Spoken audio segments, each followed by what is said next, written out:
Alright, this is The Boy in a Box, 1.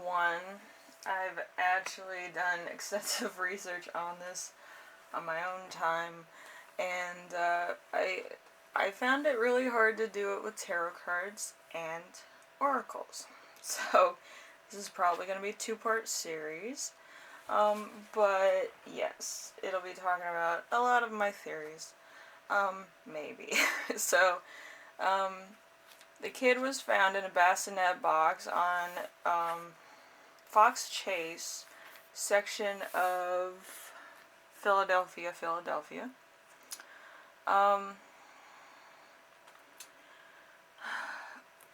They believe that somebody paid cash. There was one person that paid cash. The young boy is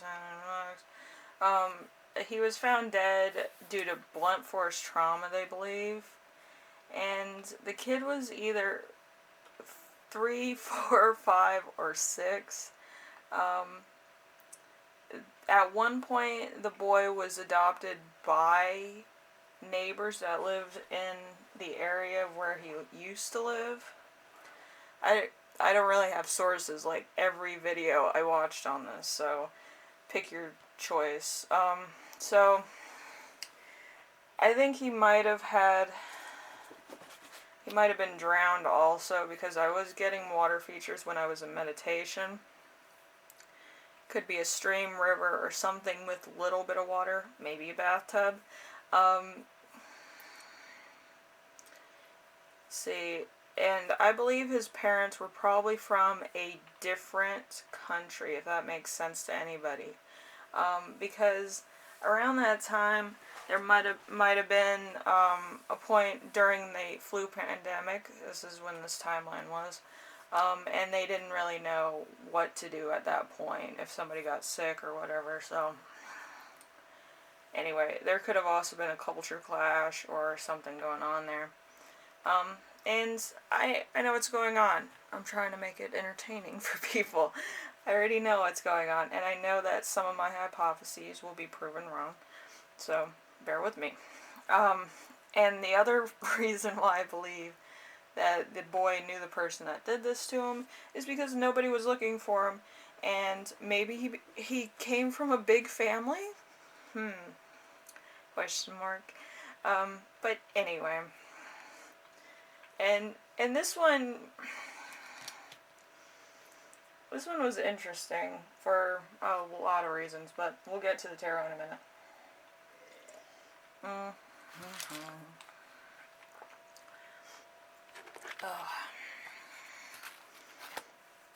I get really thirsty when I'm doing these. Don't know why.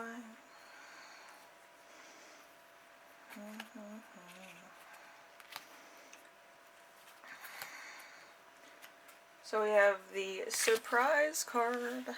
As you know, there is a surprise coming your way, which will change the way you look at life. Yes. For the viewers out there, yes, you will be shocked because I do solve this. I get it down to the point of actually knowing who it is.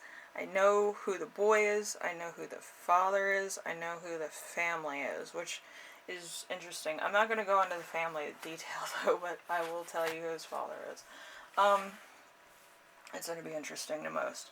And we got Don't Panic. Since things have turned out the way they have, you're probably been feeling a little startled, bewildered, not sure where to go from here. Don't panic. You'll just need to adjust the original plan and corroborate the revolutions of things that will work out fine. It just may take a little bit longer than you first thought. Basically me on this project. Take a closer look. Take a closer look at the situation before you decide how to act. Things may not be exactly as it first appeared.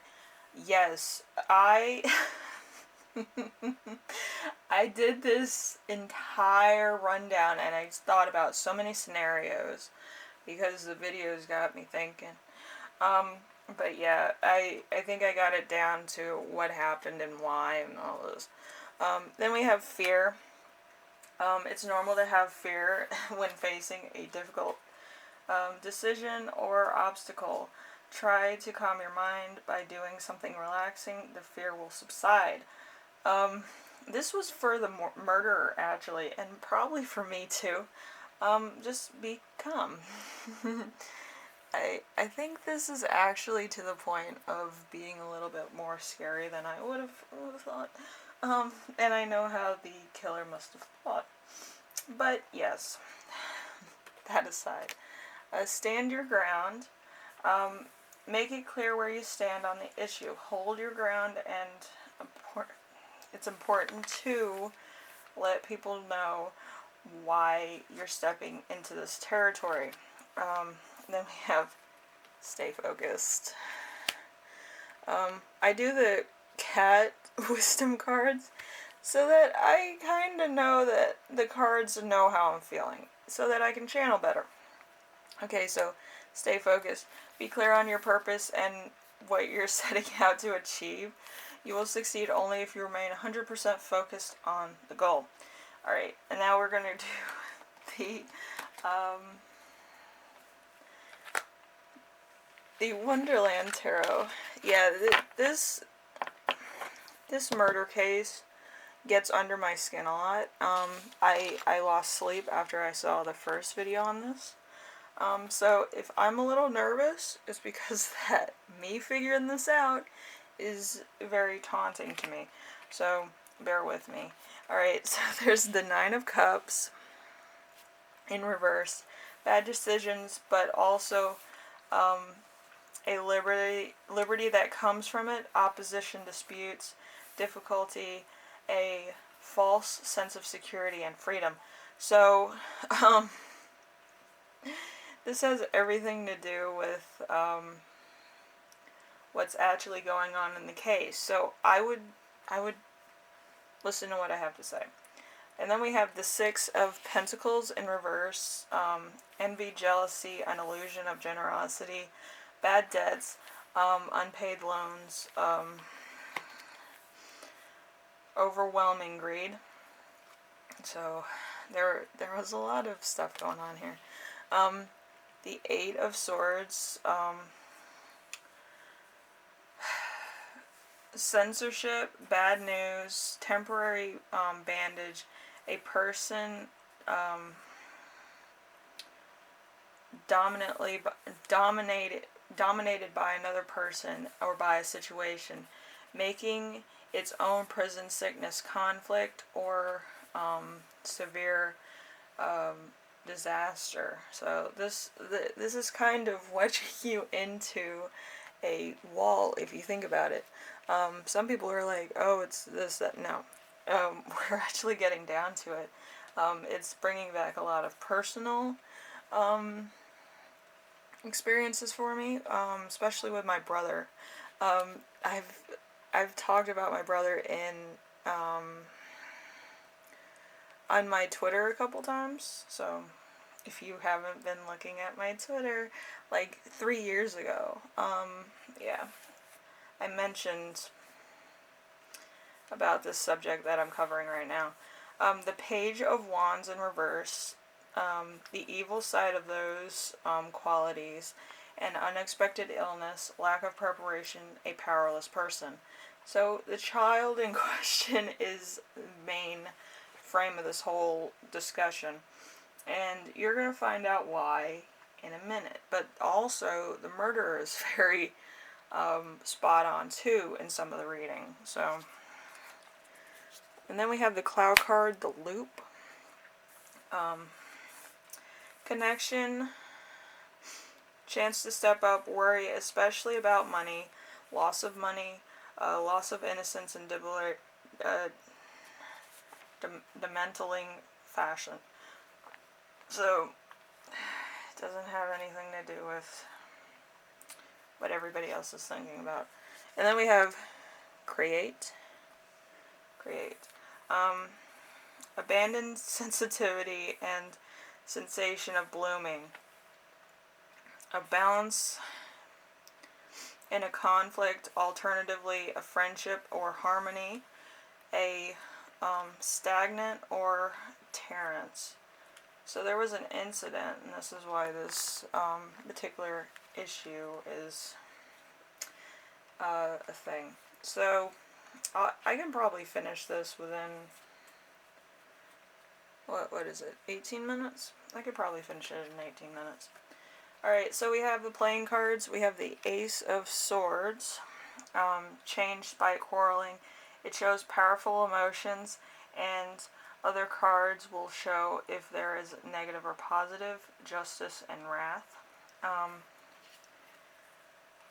Then we have the Six of Cups, which is romanticizing the past. This is subconscious intuition, connections, and emotions.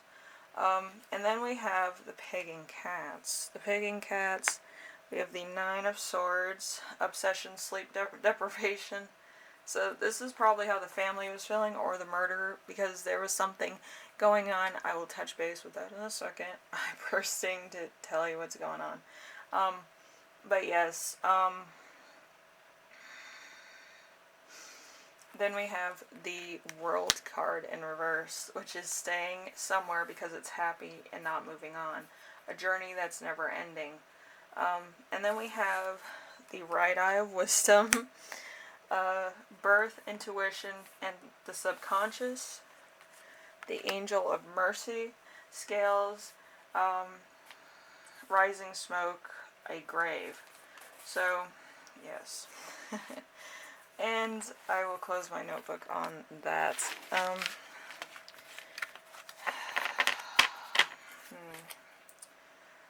Y'all aren't going to like me after this, but I'm about to be brilliant.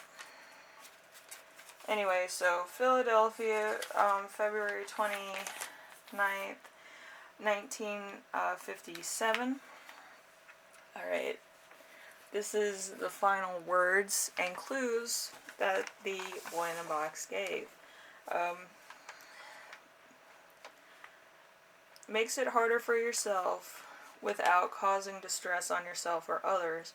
There's also should be a larger awareness to this. The little boy had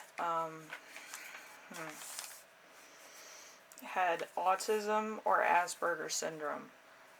My brother has autism, spectral autism. He has dyspraxia and apraxia. And that's why he had to die, because around that time, there wasn't like too many institutions that you could just take your kids to drop them off or whatever, to find out what was wrong with them. So they either got taken to mental institutions or they were killed. So it hurts me a lot. I'm like tearing up.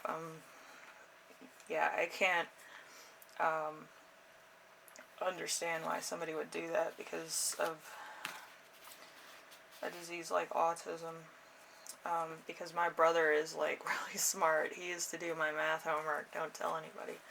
But yeah, it's really pretty serious, and it hurts me a lot that that little boy had autism or Asperger's syndrome, and he might have been excited about something, so he shouts and like tells people what's going on, and maybe the family was embarrassed by that, and he had to die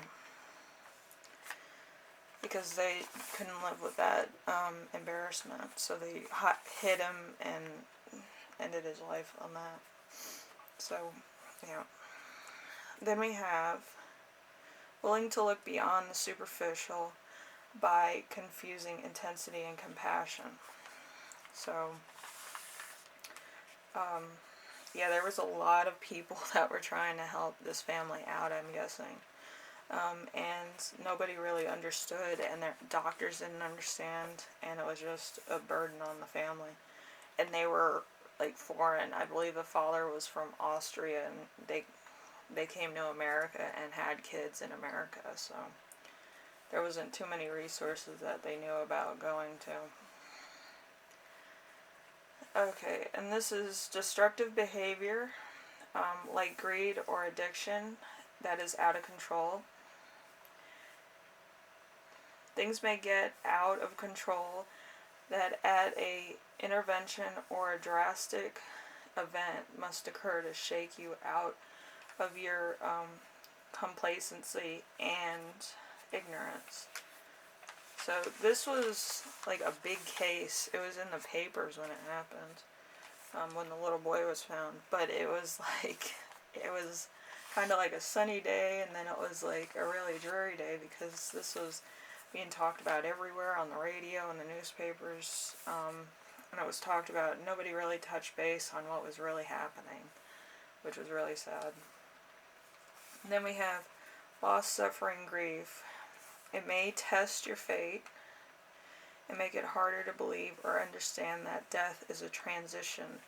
Death may come in secrecy, lies, propaganda, and paranoia. To some, it's better to act morally and ethically if that's the case. So, yeah, from the grave, the little boy is wise beyond his years. But, yeah. And this is who he is. Joseph Killinger Jr. His father's name is Joseph Lee Barner, but he changed his name to Joseph Killinger when he Americanized his name. So he actually killed his own son that was named after him. If you know anything about the shoemaker killings, that's the guy. And if you put the little boy right next to him, the boy in a box, when they actually made his what he looked like, you put them together and they look exactly identical. Just a smaller version of his dad. And I'm just like, I shook so hard when I figured that out through my meditation. But it's really hard to think that somebody got killed because they had a disease that nobody knew about how to treat at the current moment in time. So, yeah, on that, this is like one of those cases that I was in fear of doing, but I did it because it does touch base with some personal things that I went through with my brother. When he was younger, he didn't speak until he was 8 years old. So, I would be at home trying to, like, teach him words and stuff. And it was really hard for me because he would get frustrated, I would get frustrated, and then there would be tantrums and stuff. But we eventually got him, treated, and he was normal. Like, he had to go to a lot of special schools in order to learn math and science and stuff like that. But, yeah, I would let him do my homework because he found it easier to do my homework than his homework. It was really funny. But yeah, it hurts my heart to see, like, somebody just give up on somebody that needs them, especially if it's autism.